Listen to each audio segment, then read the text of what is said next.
드리겠습니다. 고맙습니다.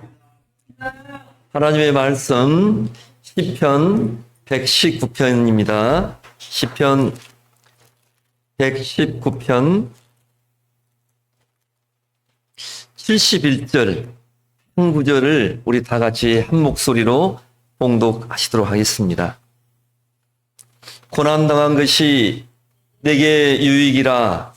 이로 인하여 내가 주의 율례를 배우게 되었나이다. 아멘.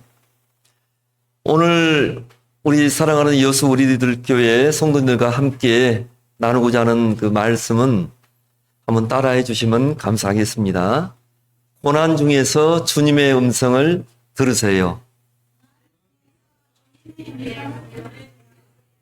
예, 이 주제를 가지고 말씀드리고자 합니다.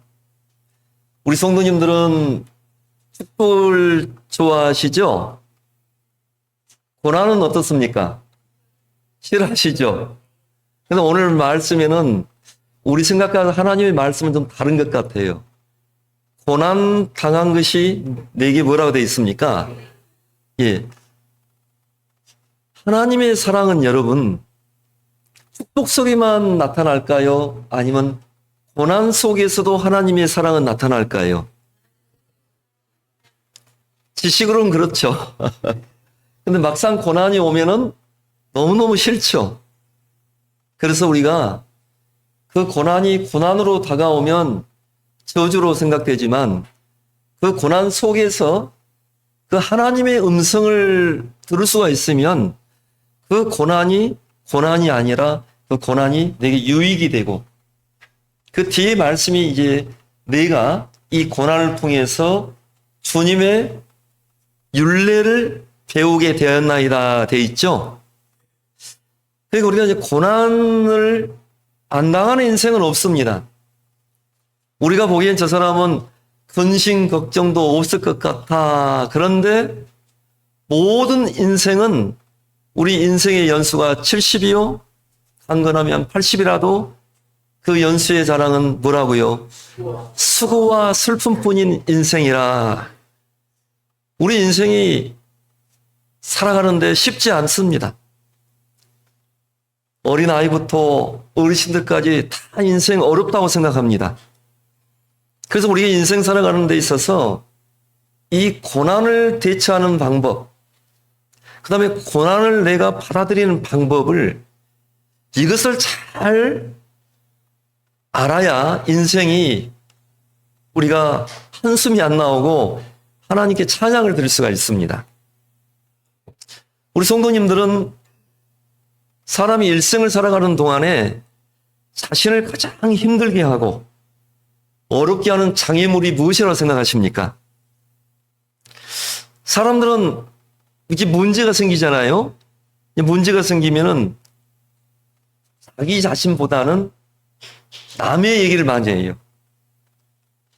자기 자신이 문제가 있다고 생각하는 사람은 거의 없습니다. 그래서 어떤 사람은 저는 부모님을 잘못 만나서 지금 이렇게 불행한 인생을 살고 있습니다. 내가 어린 시절을 생각해 보면은 내가 부모님을 만났는데 좋은 기억이 하나도 없습니다. 또 어떤 사람이 이렇게 말합니다. 저는 좋은 사람인데 배우자를 안 맞는 배우자, 정말 이상한 배우자를 만나서 내 인생이 이렇게 꼬였습니다. 처음에 내가 그 사람을 만날 때는 좋은 사람인 줄 알고 만났는데 지금까지 처음 만나서 지금까지 좋은 적이 한 번도 없습니다. 내 남편 때문에 내 인생이 꼬였습니다. 내 아내 때문에 내 인생이 꼬였습니다.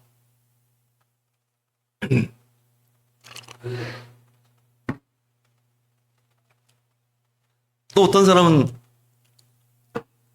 그런 이야기를 합니다. 제가 참 잘 살아보려고 했는데 제가 어렸을 적에 친구를 잘못 만나서 그래요. 그 잘못된 친구 때문에 내 인생이 꼬였습니다. 또 어떤 사람이 이런 말을 합니다. 제가 선생님을 잘못 만나서 그래요.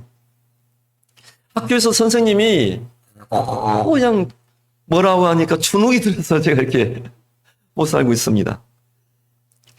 이게 수많은 사람들이 누구 때문에 내 자신을 보는 것이 아니라 내 인생에 어려움이 있고 그러면은 항상 남 탓을 많이 합니다. 근데 우리가 이렇게 누구 때문에 내 모습이 이렇게 되었다고 하는 그것을 계속 안고 살아가면 어떻게 될까요, 여러분? 실제로 그런 남들에 의해서 우리가 상처를 받을 수가 있어요. 남편으로 인해서 또 아내로 인해서 또 내 가정을 보니까 근데 여러분 잘 생각해 보십시오. 불우한 가정에서 태어난 사람들이 다 잘못됐던가요? 불행하게 살던가요? 불우한 가정에 태어났는데 오히려 그것이 그 사람들에겐 더욱 인생을 더 열심히 살아야 될, 더 노력을 해야 될 동기부여가 되는 사람도 있지 않습니까? 그래서 우리가 계속해서 우리 성도님들께서 그 어떤 상처에 붙잡혀서 살아가면 결국 문제는 자기 자신에게 있다는 것을 여러분이 그것을 깨달아야 됩니다. 그리고 여러분은 지금 어떻습니까?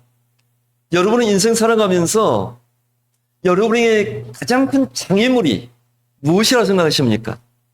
남편, 아내, 부모, 자녀? 아니면 직장에 나를 괴롭히는 그런 동료들? 무엇이 여러분의 인생에 있어서 가장 큰 장애물이라고 생각하십니까? 여러분의 인생에 있어서 가장 큰 장애물은 바로 여러분 자신이라는 것을 알아야 됩니다, 여러분. 우리 인생 살아가면서 가장 큰 장애물은 네 자신이라는 것을 우리가 잊지 말아야 됩니다. 그런데 많은 사람들이 그걸 못 봐요. 나를 못 봅니다. 왜 그런지 아십니까? 성경에서는 마지막 때가 되면은 하나님을 사랑하는 것보다 자기 자신을 더 사랑하고 돈을 사랑한다 했어요. 사람들은 자기 자신을 너무너무 사랑합니다. 하나님보다, 남편보다, 아내보다. 그러니까 만족이 없는 거예요. 그래서 자신을 보지 못하고 계속해서 남의 탓, 원망을 하며 살아가면은 이런 상처로 얼룩진 사상에 붙잡혀서 사는 사람들이 얼마나 많은지 모릅니다, 우리가. 근데 우리 그리스도인이라고 그렇지 않을까요? 우리 거듭난 성도님들이라고 그런 얼룩진 자아상에 붙잡혀서 사는 사람들이 없을까요? 아닙니다. 구원받고 거듭나고 제사함 받았는데도 여전히 원망과 남 탓을 하는 그런 얼룩진 자상에 붙잡혀서 참 만족을 누리지 못하고 살아가는 그런 우리의 안타까운 형제 자매들도 있더란 말입니다. 그래서 여러분, 우리가 남을 원망하며 살면 결국 여러분 자신이 시험을 받고 또 저주를 받고 산다는 것을 잊지 마시고 명심하시길 바랍니다. 그래서 사도 바울은 로마서 7장 24절에 이런 고백을 합니다. 오호라, 나는 공고한 사람이로다. 이 사망의 몸에서 누가 나를 건져내랴. 여러분, 사도 바울이 어떤 사람입니까? 이 신약의 13권의 서신서를 쓴 사람입니다. 이방인의 여러 이방인들에게 복음을 전했던 위대한 사도 중에서도 가장 위대한 사도로 부름을 받는 사람이 사도 바울입니다. 근데 사도 바울이 지금 뭐라고 말하고 있습니까?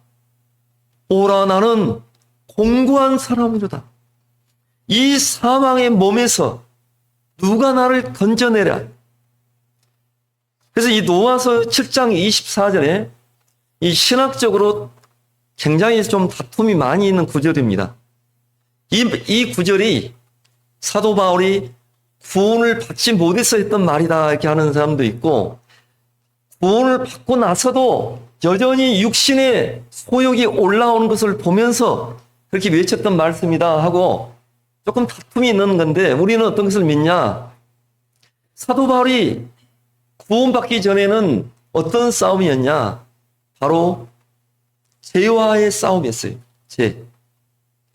그 죄로 인해서 사도 바울이 하나님에 대한 열심이 있었고, 어떤 종교적인 열심이 있었고, 나름대로 최선의 삶을 살았습니다. 하지만 그 어떤 종교적인 열심으로도 그 사도 바울이 가지고 있었던 죄를 하나도 없이 할 수가 없었던 것입니다. 그런데 다메섹 도상에서 전적인 하나님의 은혜로 구원을 받게 됐습니다. 이제 죄의 문제는 다 끝났어요. 은혜로 주님을 만났습니다. 자기 열심으로 주님을 만난 것이 아니라 그냥 주님이 전적인 은혜로 불러주셨어요. 그냥 만나주셨어요. 근데 구원받고 나니까 이제 하나님께서 그 사도 바울을 어느 곳으로 이제 인도하냐? 여러 가지 우리가 원치 않는 환경 속으로 사도 바울을 인도해 가는 거예요. 우리 성도님들도 마찬가지입니다. 이 말씀을 듣고 구원받기 전까지는 뭐가 우리에게 문제였습니까? 죄입니다. 죄예요. 죄로 인해서 우리는 하나님을 불러보지만 하나님을 만날 수도 없는 존재였고, 우리가 아무리 열심히 기도하고 봉사로 하고 하지만 죄가 있는 가운데서는 하나님과 우리는 상관이 없는 그런 인생들이었습니다. 근데 이제 구원받고 나니까 나의 죄에 관해서는 히브리서 말씀에 죄에 관해서 다시 제사 드릴 것이 없나니 되어 있습니다.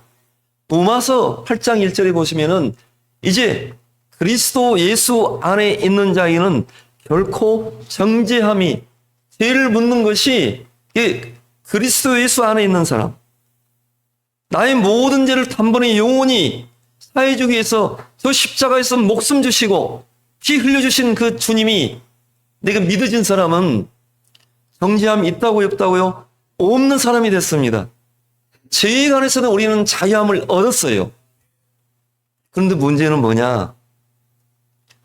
여러 환경 속에 들어가서 보니까 내 자신이 나오네?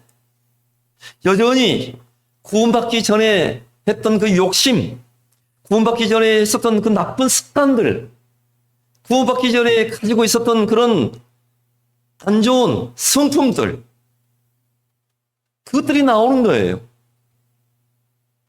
그러니까 이제 사도 바울이 그 말을 하는 겁니다. 이제 하나님의 은혜로 내가 이렇게 거듭나서 살아가는데 이 나의 못된 습관들이 나오는 거예요.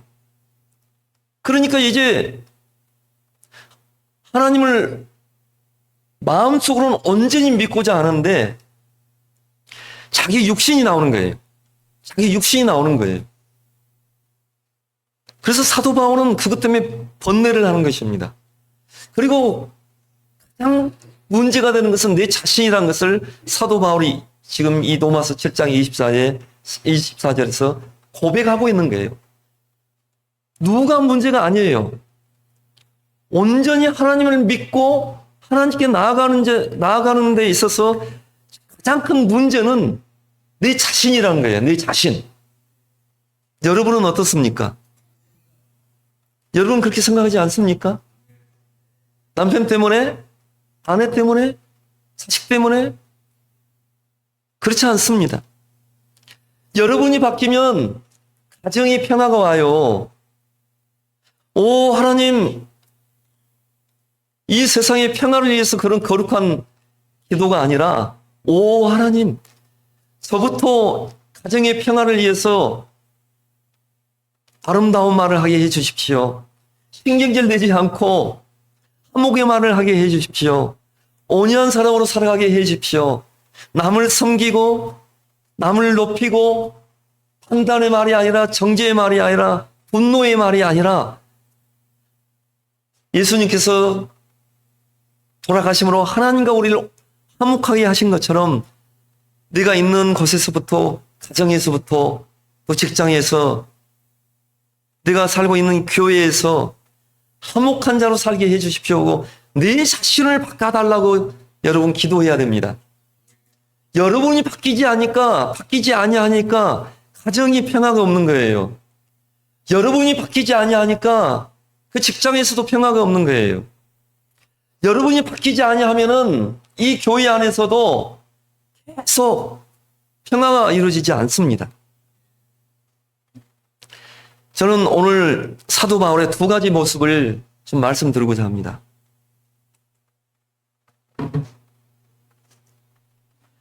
구원받기 전에 사도 바울, 그 사울의 모습과 그리고 이제 구원받은 이후에 사도 바울의 모습. 우리도 마찬가지입니다. 우리 인생은 완전히 바뀌었죠. 저는 묻고 싶어요. 여러분은 바뀌었습니까? 안 바뀌었습니까?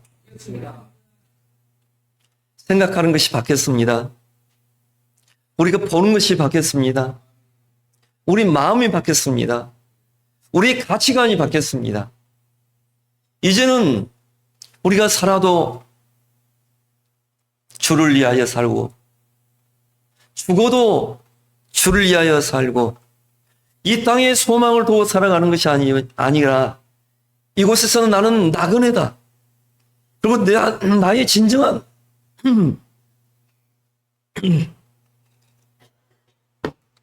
죄송합니다. 나의 진정한 영광과 나의 진정한 기쁨과 나의 진정한 소망은 주님이 계신 그곳이다. 그렇게 우리는 완전히 바뀐 사람입니다. 생각하는 것이, 말하는 것이, 보는 것이, 가치관들이. 사도 바울이 그런 사람입니다.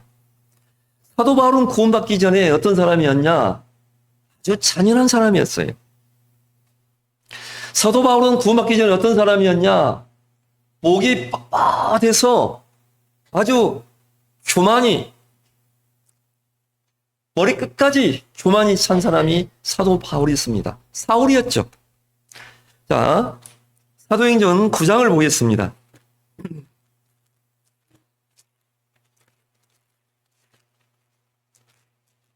사도행전 9장 1절로 2절.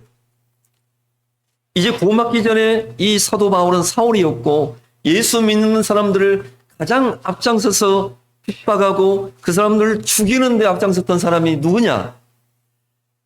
유대인의 종교에 심취해서 열등으로 유대인의 종교에 가장 열심을 냈던 사람, 그 당시에 누굽니까? 바로 사울이었습니다. 그 열심으로는 유대인 중에서 이 유대교의 종교에 빠져서 2등이라면은 눈물 날 사람이에요. 1등을 해야 돼. 그 종교적인 열심, 하나님을 사랑하고 하나님을 믿는 믿음. 근데 그 잘못된 믿음이에요. 그 하나님을 믿고 그러면은 예수님을 믿고 예수님 믿는 사람들을 함께 해야 되는데 예수 믿는 사람들을 핍박하고 예수님을 영접지 않은 사람이었습니다. 자기 열심이었죠. 하나님의 의를 모르고 자기 의를 가지고 살았던 사람. 그래서 주님의 음성을 듣지 못했기 때문에 아주 잔인하고 교만한 그런 사람을 살 수밖에 없었습니다. 9장 1절입니다. 사울이 주의 제자들을 대하여 여전히 이역과 살기가 등등하여 대제사장에게 가서 다메섹 여러 해당에 갈 공문을 청하니 이는 만일 그 돌을 쫓는 사람을 만나면 물온 남녀하고 결박하여 예루살렘으로 잡아오려 함이라. 아멘. 자, 지금 이 구원받기 전에 이 사울은 어떤 사람이었냐? 유대계의 종교에 아주 심취해서 하나님을 최고로 사랑했던 사람입니다. 말로만 사랑한 것이 아니라 하나님을 사랑하기 때문에 열심을 내는데 이제 그 돌을 쫓는 사람, 그 돌을 쫓는 사람들이 누굽니까? 바로 예수 그리스도를 믿는 사람들이에요. 부활하신, 죽었다 부활하신 그 예수 그리스도를 믿는 사람들을 잡아다 내가 죽이겠습니다. 그래서 여러 해당에 갈 공문을 장로들에게 청합니다. 내게 이 공문을 주십시오. 그럼 내가 공식적으로 이 사람들을 잡아 죽이는데 내가 그 일을 하겠습니다. 자, 사도행전 22장 4절 보시겠습니다.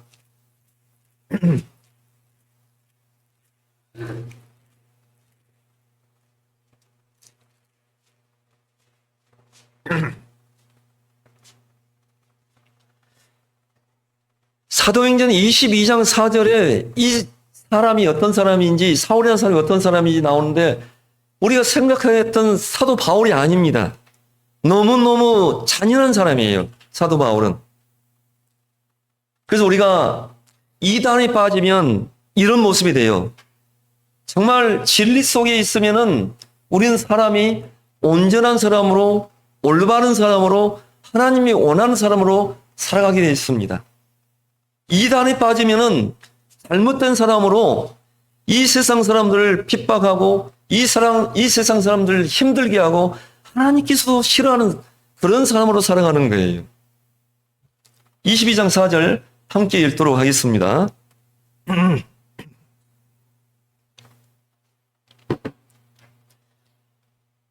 내가 이 돌을 핍박하여 사람을 죽이기까지 하고 남녀를 결박하여 옥에 넘겼노니.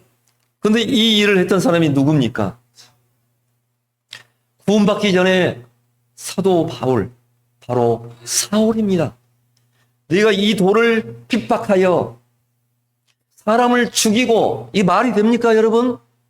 예수님 믿는다고 그들을 죽여요? 핍박하는 것이 아니라 그들을 죽여요? 이런 사람이 바로 구원받기 전에 사도 바울, 사울이었어요. 그 사람들 결박하여 옥에 가두고 너무너무 잔인한 사람입니다. 빌립보서를 보시겠습니다. 이 빌립보서 3장에 보면 잔인할 뿐만 아니라 사도 바울이 얼마나 교만한 사람인지, 자기 의가 머리끝까지 찬 사람인지 잘 나와 있습니다. 빌립보서 3장입니다.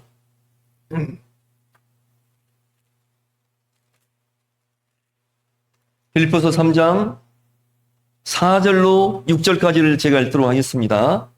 그러나 나도 육체를 신뢰할 만하니 만일 누구든지 다른 이가 육체를 신뢰할 만할 것이 있는 줄로 생각하면 나는 더욱 그러하리니 내가 8일 만에 할례를 받고 이스라엘의 족속이요 베냐민의 지파요 히브리인 중에 히브리인이요 율법으로는 바리새인이요 열심으로는 교회를 핍박하고 율법의 의로는 흠이 없는 자로라. 마지막 6절에 뭐라고 합니까? 열심으로는 교회를 핍박하고 율법의 의로는 흠이 있다고요, 없다고요? 이게 사도 바울은 자기 자신이 완전한 조건을 갖춘 그 유대인임을 자랑하고 있고, 또 여기 증거하는 그런 목록들을 쭉 지금 제시를 했습니다. 그러니까 어떤 사람이다 하면은 아까 우리가 사도행전에 보셨던 그 사울의 모습은 사람을 죽이기까지 하고 핍박하는 아주 잔인한 사람이었는데, 여기서는 그 사람의 성품은 아주 교만한 사람으로 나와 있어요. 첫 번째 5절에 이렇게 말합니다. 내가 8일 만에 할례를 받고, 8일 만에 할례를 받고, 그러니까 이 자신이 난지 8일 만에 할례를 받은 전통 유대인임을 지금 자랑하고 있는 거예요. 나는 어떤 사람인지 아냐? 나는 8일 만에 할례를 받은 나는 전통 유대인이다. 자, 우리처럼 우리는 선민이 아니라 우리는 이방인이죠. 이방인인데 이제 영적으로 우리는 선민이 됐죠. 구원받기 전에 우리 이제 우리는 이방인들인데 똑같습니다. 그 당시에 이스라엘 민족 외에 다른 민족들을 그 히브리인들은 우리는 선택받은 선민이다 그러면서 다른 사람들을 무시했어요.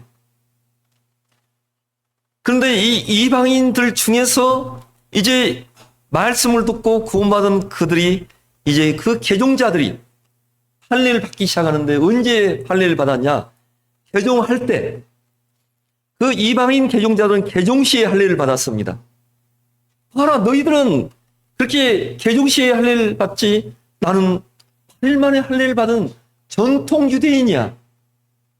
자기 자신을 이렇게 자랑하고 있는 거예요. 그리고 아브라함의 약속의 자녀는 누구죠? 이삭이 있죠. 근데 약속의 자녀가 아니라 육신의 자녀로 난 또 자녀가 있죠. 그래서 중동이 계속 이스라엘과 중동이 싸우죠.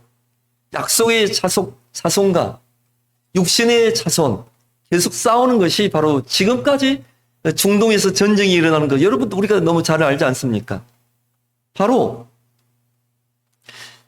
이스마엘 아브라함의 서자 이스마엘 자손들은 그 조상의 율례를 따라 8일 만에 할례를 받지 않습니다. 걔네들은 13세에 할례를 받습니다. 그러나 이스라엘 정통적인 할례는 난지 며칠 만에 받는 거다고요? 8일 만에.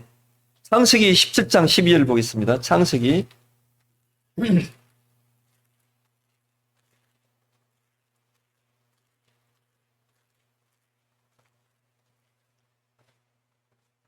창세기 17장 9절부터 제가 쭉 읽도록 하겠습니다. 하나님이 또 아브라함에게 이르시되 그런즉 너는 내 언약을 지키고 내 후손도 대대로 지키라. 너희 중 남자는 다 할례를 받으라. 이것이 나와 너희와 너희 후손 사이에 지킬 내 언약이니라. 너희는 양피를 베어라. 이것이 나와 너희 사이의 언약의 표징이니라. 대대로 남자는 집에서 난 자라 혹 너희 자손이 아니요 이방 사람에게서 돈으로 산 자를 물어나고 난 지 며칠 만에요? 8일 만에 할례를 받을 것이라. 그래서 이와 같이 사도 바울은 모세의 율법의 명령대로 난 지 8일 만에 할례를 받은 어떤 유대인이었다고요? 정통 유대인이었습니다. 자, 그 다음에 다시 빌립보서 3장 5절 보시겠습니다. 빌립보서 3장 5절. 내가 8일 만에 할례를 받고 그 다음에 뭐라 그러죠? 이스라엘의 족속이요. 자, 이스라엘의 족속이요.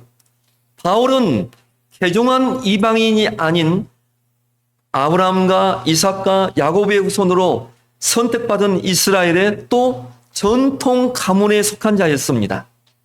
그 다음에 뭐라 그러죠? 베냐민의 지파요. 자, 베냐민 지파는 어떤 지파냐? 베냐민 지파는 야곱이 가장 사랑하던 아내가 있습니다. 그 나엘이 있습니다. 그리고 그 나엘의 그 자녀가 있습니다. 요셉, 베냐민. 그 두 자녀 중에 이 소생 베냐민의 후손으로 이 베냐민 지파입니다. 그래서 이 베냐민 지파는 초대 이스라엘 왕 누굽니까? 사울 왕을 낸 전통 있는 가문으로 그들은 아주 이 베냐민 지파를 최고로 여깁니다. 또 이제 이스라엘이 이 분열 왕국 시대에 나눠지지 않습니까? 그래서 모든 지파가 이 다윗 왕조를 반역할 때 마지막까지 반역하지 않고 충성을 다했던 다윗 왕조를 섬겼던 지파가 있는데 그 지파가 어느 지파냐면 바로 이 베냐민 지파입니다. 그러므로 이 바울이 베냐민 지파라는 사실은 바울이 이처럼 나는 전통 유대인임을 증거하는 아주 중요한 요소가 되는 것이죠. 그 다음에 또 뭐라고 말하죠? 사도 바울이 나는 히브리인 중이요. 히브리인이요. 이렇게 말합니다. 근데 내가 히브리인 중에 히브리인이다. 이 말은 바울이 그 당시에 헬라계 유대인과는 달리 나는 히브리인 부모에서 태어났고 또 완전한 히브리인 아들이며 또 나는 어렸을 때부터 최고의 이 지식, 히브리식으로 양육과 교훈을 받은 그런 뛰어난 사람이다. 자기 자랑을 하고 있는 거예요, 지금. 내가 히브리인 중에 히브리이다, 이 말은. 그 다음에 뭐라 그러죠? 바리새인. 자, 율법을 가장 완벽하게 지키는 파가 누굽니까? 바리새파입니다, 바리새파. 바울이 헬라계 유대인과는 달리 그 회심 전에 바울은 바리새파 사람이었습니다. 이게 회심하기 전에 바울은 바리새파. 당시 또 유명한 율법학자였던 가말리엘의 문화생으로 모세의 율법을 엄격히 준수하는 사람이 바로 사울이었다. 이게 바리새파고 또 가말리엘 문화에서 그 가장 뛰어난 스승에서 교육을 받은 사람. 이것도 무슨 말입니까? 자기 자신을 지금 자랑하고 있는 거예요. 사도행전 23장을 보시겠습니다.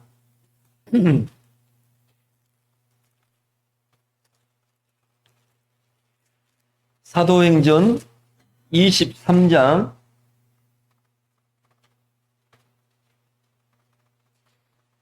6절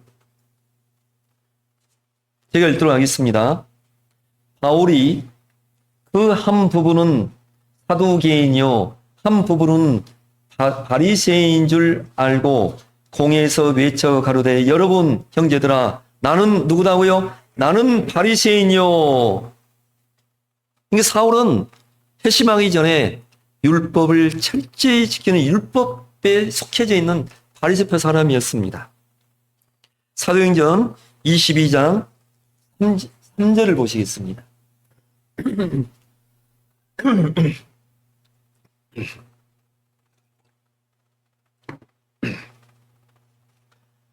또 그 당시에 유대인들에게 가장 존경을 받는 율법학자가 있었어요. 그 사람 이름이 가말리엘입니다. 그 가말리엘의 문화에서 교육을 직접 받은 제자였어요. 사도 바울이. 자, 22장 3절입니다. 나는 유대인으로 길리기아 다소에서 났고 이 성에서 자라 가말리엘의 문화에서 우리 조상들의 율법에 엄한 교훈을 받았고 오늘 너희 모든 사람처럼 하나님께 대하여 열심하는 자라. 그렇게 그 열심이 어느 정도까지 미쳤다고요? 4절. 내가 이 돌을 핍박하여 사람을 죽이까지 하고 남녀를 결박하여 옥에 넘겼노니. 여러분, 바로 이게 구원받기 전에 사도 바울의 모습입니다. 그에게서 고난이라는 단어가 나옵니까? 안 나옵니까? 핍박이라는 단어가 나옵니까? 안 나옵니까? 고난, 핍박, 어려움, 이런 단어는 그의 인생에서 하나도 나오지 않습니다. 8일 만에 할례를 받고 이스라엘의 족속이요, 베냐민 지파요, 히브리인 중에 히브리인이요, 율법으로는 바리새인이요, 최고의 스승 가말리엘 스승에서 교육을 받은 또 율법으로는 나는 완벽한 흠이 없는 사람이로다. 그러니까 이처럼 고난이 있기 전에 사도 바울은 잔인하고 교만하고 자기를 뽐내는 정말 내가 봐도 너무 싫은 가까이 하고 싶지 않은 그런 사람이 바로 사울이었습니다. 근데 여러분, 율법의 역할이 무엇이죠? 율법은 두 가지 역할을 합니다. 갈라디아서 3장 24절을 보시겠습니다. 갈라디아서 3장 24절.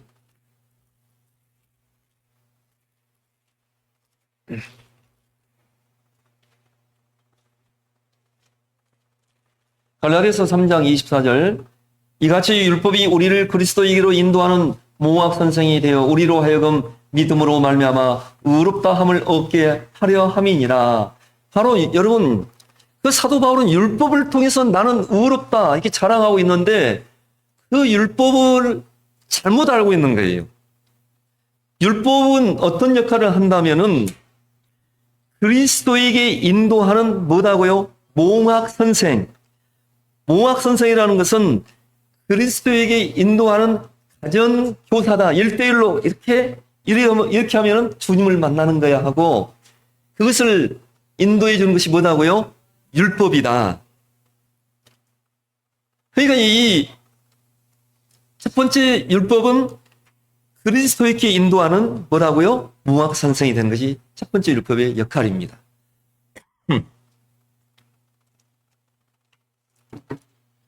자, 그렇다면 예수 그리스도를 믿게 하는 것, 내 자신이 죄인이라는 것을 깨닫게 해서 예수님을 믿게 해서 죄를 벗어버리고 거듭나게 하는 것, 그것이 율법의 역할이지 않습니까? 그러면 율법의 유효 기간은 언제까지일까요? 이 율법은 바로 그 예수님을 믿는 믿음이 오기 전까지가 율법의 역할이고 유효 기간인 거예요. 진짜 선생 되신 그 예수 그리스도께 인도해서 거듭난 믿음이 왔다면 그 율법의 목적을 이미 이제 완수한 것입니다. 로마서 3장 20절에 두 번째 율법의 역할은 그것을 하기 위해서 우리가 죄인인 것을 깨달아야 되죠. 로마서 3장 20절에 율법으로는 우리 죄를 어떻게 해요? 깨달음입니다. 그게 바로 율법의 역할이었습니다. 근데 이 사도 바울은 율법으로는 나는 흠이 없는 자로다. 사도 바울에게 율법이 온전히 임했어요? 온전히 임하지 못했어요?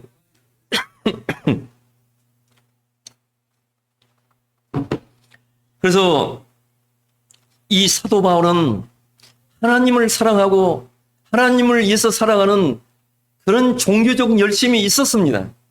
지금도 마찬가지입니다. 우리가 살고 있는 이 시대도 마찬가지입니다. 많은 사람들이 하나님을 사랑하고 교회를 사랑하고 하면서 종교적 열심을 가지고 얼마나 열심히 봉사하고 살아가는 사람들이 많은지 모릅니다. 하지만 하나님의 그 바로 예수 그리스도를 믿는 하나님의 의를 모르고 그 열심으로 살아가는 사람들이 있어요. 그래서 하나님이 그들을 보고 뭐라 한다? 참 너희가 고생한다. 고생한다. 이렇게 말하는 거예요.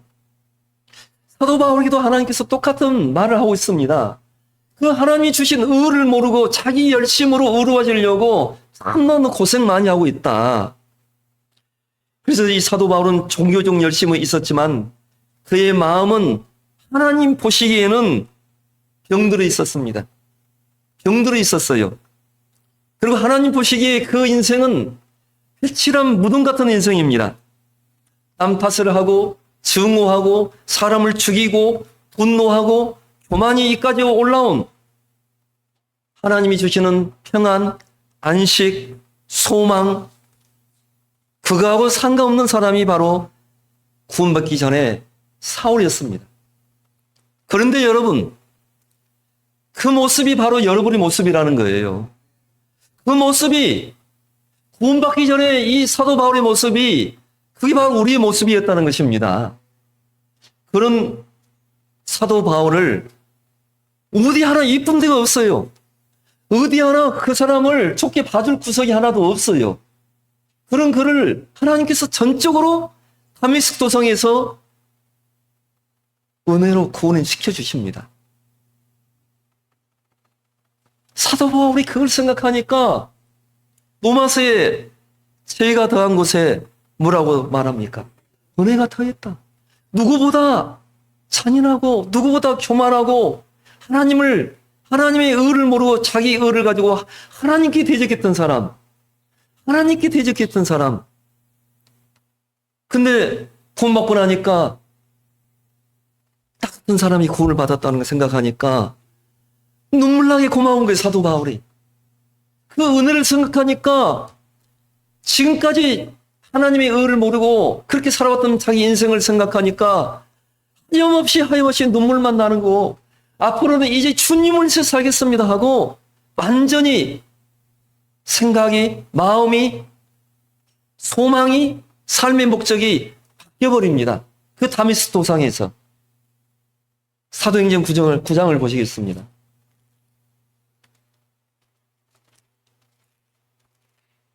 사도행전 9장입니다.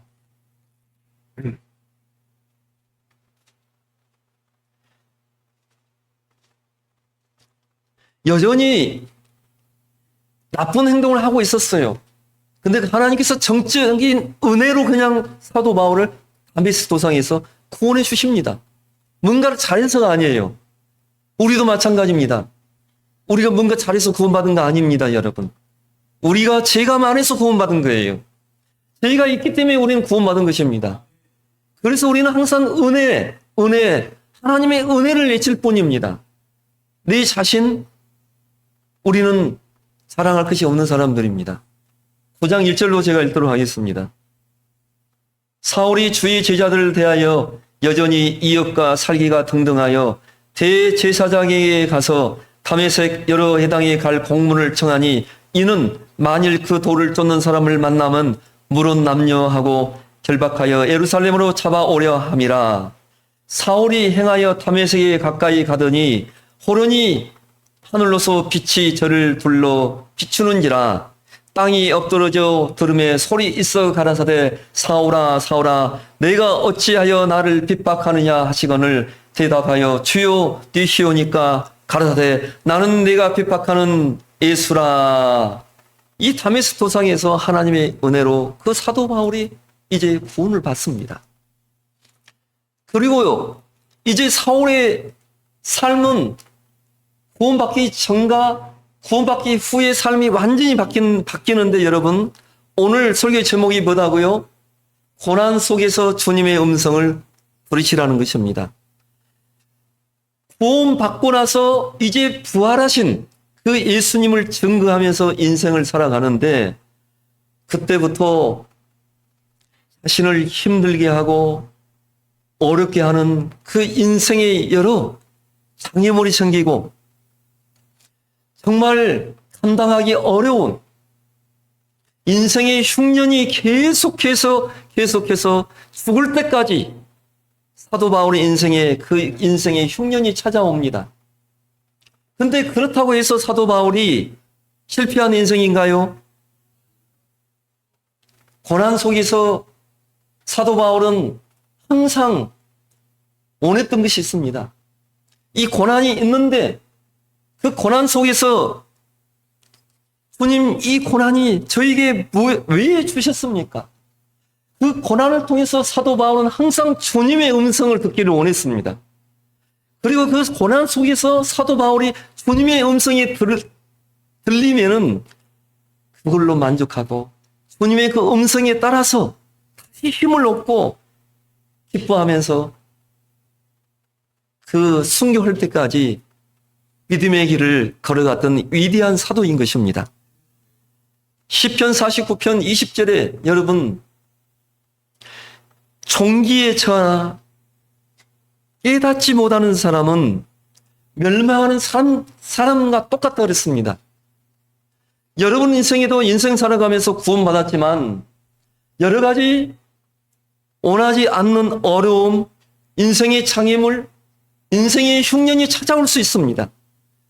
그때 우리는 물어봐야 됩니다. 하나님, 이 나에게 있는 이 고난, 인생의 장애물, 이 인생의 흉년, 무엇을 원하시는 것입니까? 고난으로 끝나면 여러분만 손해보는 거예요. 그 고난 속에서 우리는 하나님의 음성을 듣기를 원하고 들어야 됩니다. 그러면 우리는 낭망하지 않고 휘몰아치는 파도 위에서 찬양할 수 있는가? 죽음의 파도 출렁거려도 너는 찬양하며 섬겨. 우리가 아무리 인생의 장애물과 어려움과 인생의 흉년이 왔어도 그 주님의 음성을 들으면은 이 고난이 아니라 주님의 뜻이고 이 고난을 통해서 더 좋은 것을 주시려고 하는 하나님의 뜻이고 이 고난을 통해서 나의 잘못된 것을 깨닫게 하고 버리게 하려고 하는 하나님의 뜻이네요 하면은 그 고난이 우리에게는 유익이 될 줄로 믿습니다. 그래서 고린도 후서 11장을 보시겠습니다. 이제 받은 이후에 사도 바울의 삶이 어떠한지 여기 고린도후서 11장에 사도 바울의 고난 후의 삶이 시박이 돼서 나타난 것이 바로 이곳입니다.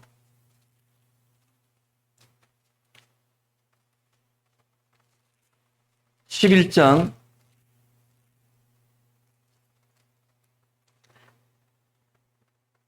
23절부터 제가 읽도록 하겠습니다.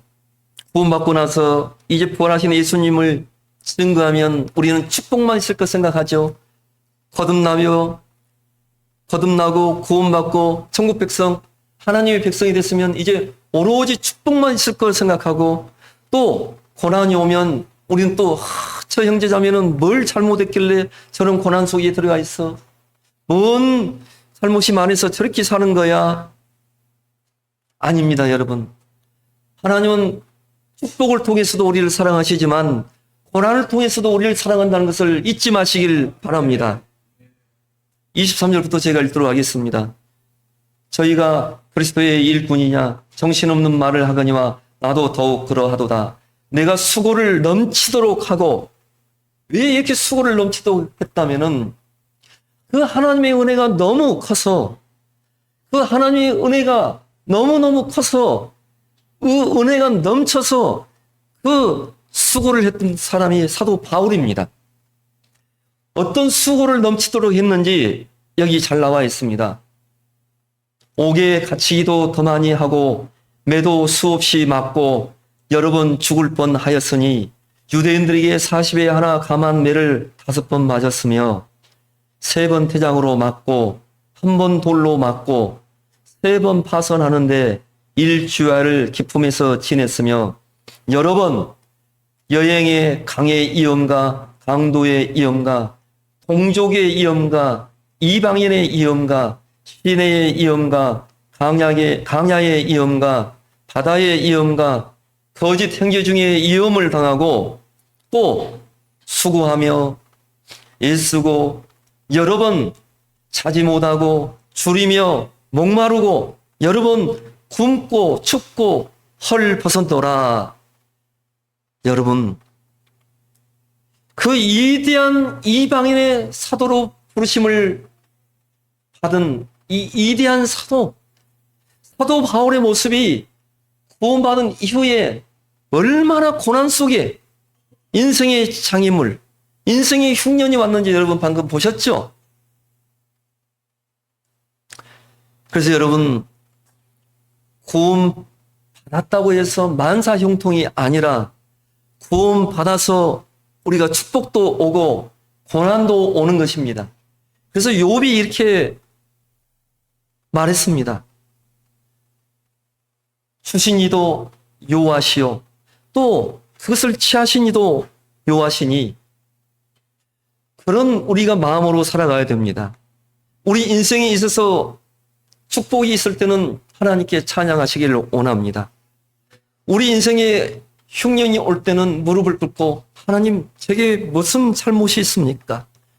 하나님, 제게 무슨 버려야 할 것이 있습니까? 우리 가정에, 우리 교회에 우리는 고난 속에 하나님께 무릎 꿇고 물어봐야 됩니다. 그리고 하나님의 음성을 들어야 됩니다.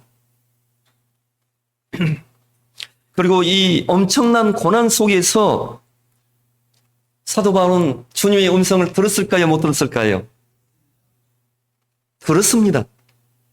들었기 때문에 이 엄청난 핍박과 고난 속에서도 두려워하지 않고 굴복하지 않고 담대하게 찬양하면서 기도하면서 주님을 증거했던 위대한 사도였던 것입니다. 고린도 후서를 보겠습니다. 다시 1장.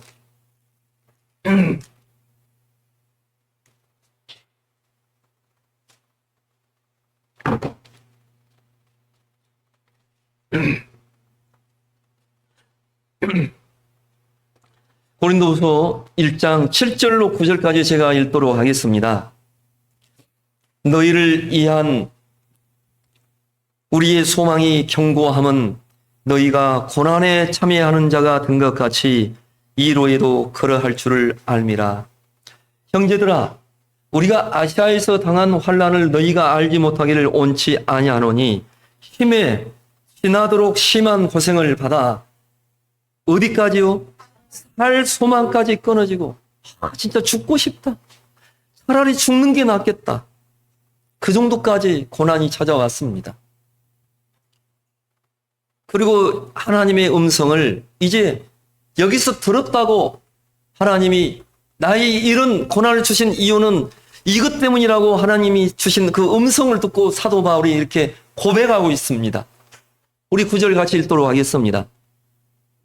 우리 마음에 사형 선고를 받은 줄 알았으니 이는 우리로 자기를 의뢰하지 말고 오직 죽은 자를 다시 살리시는 하나님만 의뢰하게 하심이라. 아멘. 바로 이것이 고난 속에서 사도 바울이 들은 주님의 음성이었습니다. 이 고난을 통해서 나를 의뢰하는 것이 아니라 네 자신을 의지하는 것이 아니라 오직 나의 힘이 되신 여호와여, 나의 구원자 되신 여호와여, 나의 소망 되신 여호와여, 나의 자랑 되신 여호와여, 오직 주님만을 의뢰하고 주님만을 의지하고 그렇게 해서 주님의 일을 감당하기 위해서 어렵고 힘들 때마다 하나님 도와주십시오. 하나님 살려주십시오. 그 고난 속에서 여러분도 그렇게 되기를 원합니다. 고난 속에서 끝까지 돈으로 해결하려지 마시고 사람으로 해결하려지 마시고 세상의 것으로 해결하지 마시고 하나님 저는 할 수 없습니다. 저는 어쩔 수 없는 사람입니다. 저는 연약한 사람입니다. 하나님께서 함께해 주시지 아니하시고 하나님께서 도와주시지 않는다면은 아무것도 할 수 없는 자가 저 같은 인생입니다 하고 오로지 사도 바울처럼 그 고통을 주신 것은 누구만을 의지하기 위해서라고요? 오로지 하나님만을 의지하기 위해서요. 여러분의 돈이 의지가 되지 않기를 원합니다. 여러분의 지식이 의지가 되지 않기를 원합니다.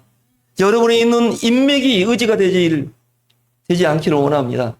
여러분이 알고 있는 세상 백 그런 것들이 우리가 의지하는 것들이 되지 않기를 원합니다. 우리 인생 살아가는 데 있어서 오로지 우리를 도와줄 수 있고 우리의 힘이 되고 우리가 의뢰할 것은 우리가 의지할 것은 오로지 천지만물을 창조하신 우리를 사랑하시고 목숨까지 주신 오직 우리 하나님 주님밖에 없는 줄로 저는 믿습니다. 그게 바로 사도 바울이 들었던 주님의 고난 속에 들었던 음성입니다. 두 번째는 고린도후서 12장 다시 보겠습니다.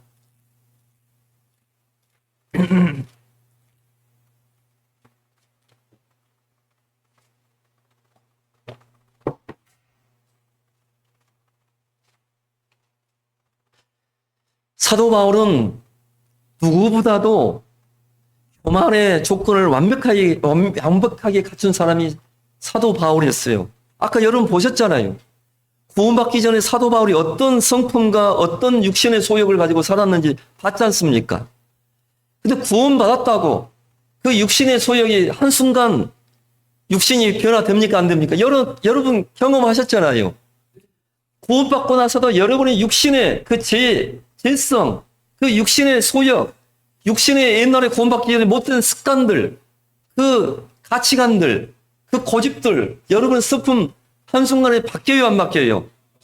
안 바뀌죠? 언제든지 사도 바울은 야, 내가 어떤 사람인지 알아? 13권의 서신서를 쓴 난 위대한 사도야.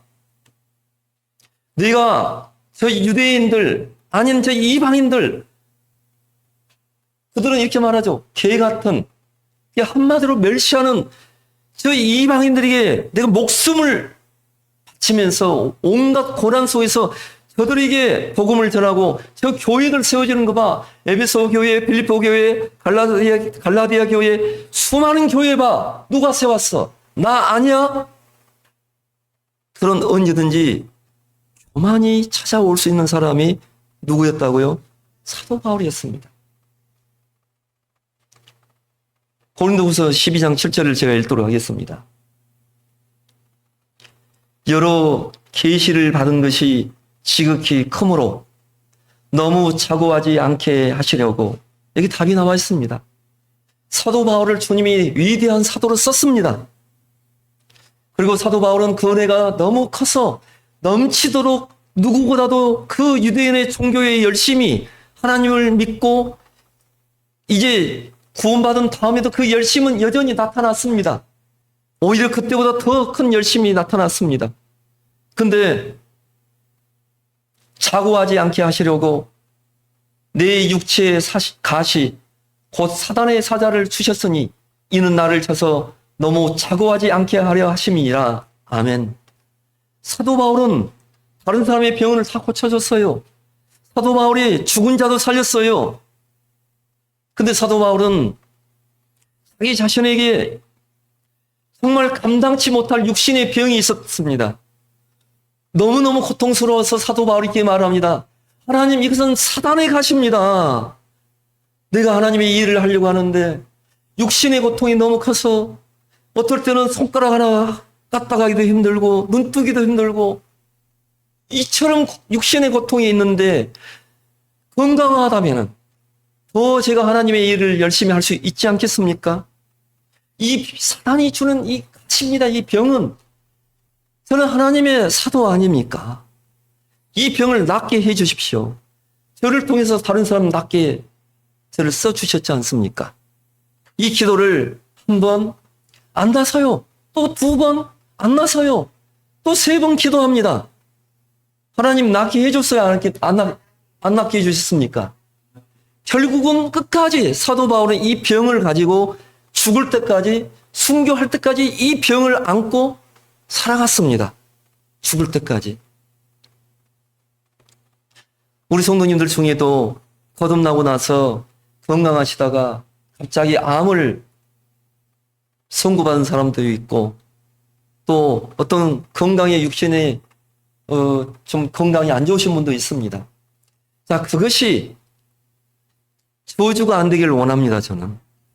그것이 저주가 아니라 사도 바울이 여기서 고백했던 것처럼 여러 계시를 받은 것이 지극히 크므로 이렇게 고백합니다. 너무 자고하지 않게 하시려고 내 육체의 가시 사단의 사자를 주셨으니 이는 나를 쳐서 너무 함께 읽겠습니다. 자고하지 않게 하려 하심이라. 그래서 8절로 쭉 읽겠습니다. 이것이 내게서 떠나기 위하여 내가 세 번 죽게 간구하였더니 내게 이르기를 내 은혜가 내게 족하도다. 이는 내 능력이 약한 데서 온전하여 짐이라 하신지라. 이름으로 도리어 크게 기뻐함으로. 사도 바울이 그 음성을 듣고 어떻게 했다고요? 크게 기뻐함으로. 고난 속에서 주님의 음성을 듣고 이제 사도 바울이 기뻐합니다. 그리고 이렇게 말합니다. 사도 바울이. 그래서 저는 여러분이 총기에 처나 깨닫지 못하여 멸망하는 짐승처럼 살다가 주님 만나는 사람 되기를 원치 않습니다.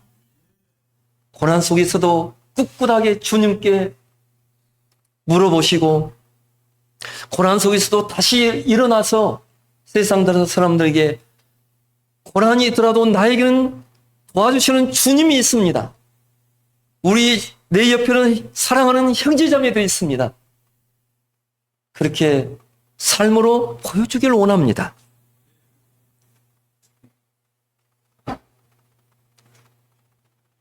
구절 제가 읽도록 하겠습니다. 크게 기뻐함으로 그 다음이 중요합니다. 나의 여러 약한 것들에 대하여 자랑하리니.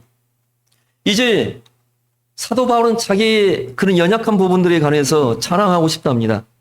그 이유는 이는 그리스도의 능력으로 내게 머물게 하려 함이라. 그러므로 내가 그리스도를 위하여 약한 것들과 능력과 국력과 궁핍과 핍박과 곤란을 기뻐하노니 이는 함께 읽겠습니다. 내가 약할 그때에 곧 강함이니라. 맞습니다. 여러분이 가장 강할 때가 언제인지 아십니까? 여러분이 바로 약할 때입니다. 여러분이 교만하지 않을 때입니다. 여러분이 가장 교만할 때는 여러분이 가장 하나님이 싫어할 때입니다. 하지만 여러분이 약해져 있고 힘들어져 있고 그때 하나님을 부르짖고 날마다 하나님을 만나고 근데 습관적인 종교 생활이 될 수도 있어요. 구원받고 연수가 오래되니까 주일 되니까 여보 교회 가야지. 수요일 되니까 여보 교회 가야지. 습관처럼 교회를 가요. 근데 정말로 하나님을 부르짖고 하나님을 만나고 그런 시간 얼마나 됐는지 한번 생각해 보십시오. 정말 교회 가는데 가슴이 떨리고 나를 구원해 주신 그 주님을 만나러 간다. 내가 주님을 위해서 내 삶을 드린다. 그런 감격으로 주님을 만나고 그 감격으로 예배를 드렸던 것들이 지금도 여러분 속에 있습니까? 그런 교만함이, 굳어짐이 우리에게 찾아올 때마다 하나님은 여전히 우리에게 축복도 주시지만 우리를 사랑하기 때문에 내가 너를 사랑하니 다른 것에 매이지 말고 와야지 고난을 주고 다시 부르는 음성으로 듣기를 원합니다.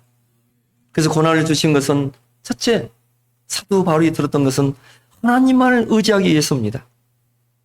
그리고 사고하지 않기 위해서 그리고 내 은혜가 족하고 약할 때 내가 주님을 의지할 수 있기 때문에 내가 그때 가장 강합니다 하고 말할 수 있는 그런 사도 바울과 같은 우리의 신앙의 고백이 날마다 고난 속에서 인생의 장애물 속에서 인생의 흉년 속에서 그런 고백들이 나오기를 원합니다. 그래서 사도 바울에게 있어서 이제 주님을 만난 순간부터 순교할 때까지 죽을 때까지 뭐가 있었다고요? 핍박과 고난, 육신의 어려움이 있었습니다. 그 결과가 무엇이었냐? 그 결과가 원망이었습니까? 그 결과는 원망이 아니라 자기의 연약함과 수치를 기뻐하게 됐던 것입니다. 자, 고린도후서 12장 10절 우리 마지막 한 번 더 읽고 마치도록 하겠습니다. 그 결과는 원망이 아니라 자기의 연약함과 수치를 기뻐하게 되는 일들, 그런 일들이 동일하게 우리 사랑하는 여수 우리들 성도님들 속에 일어나기를 원합니다. 그러므로 네가 그리스도를 위하여 약한 것들과 능욕과 궁핍과 핍박과 곤란을 기뻐하노니 이는 내가 약할 그때에 곧 강함이니라. 아멘. 함께 기도드리겠습니다. 우리를 사랑하시되 끝까지 사랑하시는 주님, 오늘도 저희들에게 이렇게 아름다운 날, 좋은 날을 주셨음을 감사드립니다. 우리 인생들에게 살아갈 수 있도록 만물을 주시고 생명을 주시고 친히 호흡을 주신 하나님을 우리가 이 세상 살아가면서 누구보다 사랑하기를 원합니다. 우리가 주님을 만나고 주님께서 우리의 어떠한 사랑을 주셨는지 우리가 믿음의 눈으로 봤습니다. 저 십자가에서 마지막 피 한 방울까지 남김없이 흘려주시고 날 위하여 그 목숨까지 주신 그 십자가의 은혜를 우리가 안고 살아가고 있는 은혜의 빚진 자들입니다. 처음 구원받았을 때 그 놀라운 하나님의 사랑과 은혜에 감격하고 이제는 나를 위하여가 아니라 주님을 위해서 살겠다고 고백했던 그날들이 우리에게 분명히 있었습니다.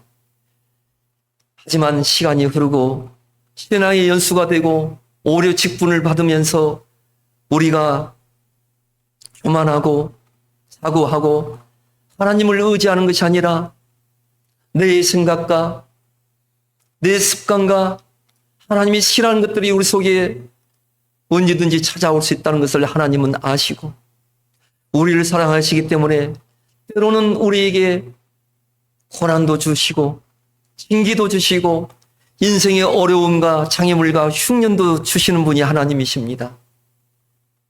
그것들이 왔을 때 왜 내게 이런 고난이 왔고 내 인생이 저주받았습니까? 아니라 주님께 무릎 꿇고 우리는 주님의 음성을 듣기를 원합니다.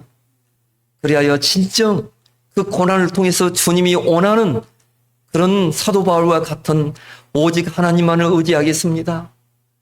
정말 내가 자고하지 않고 오직 주님을 위해서 살겠습니다 하고 그런 고백들이 여수 우리들 성도님들 속에 날마다 일어나기를 원합니다. 오늘 이 시간 함께 해주신 것 감사드리옵고 거룩하신 우리 구주 예수 그리스도 이름을 받들어 기도 올려드립나이다. 아멘. 수고하셨습니다.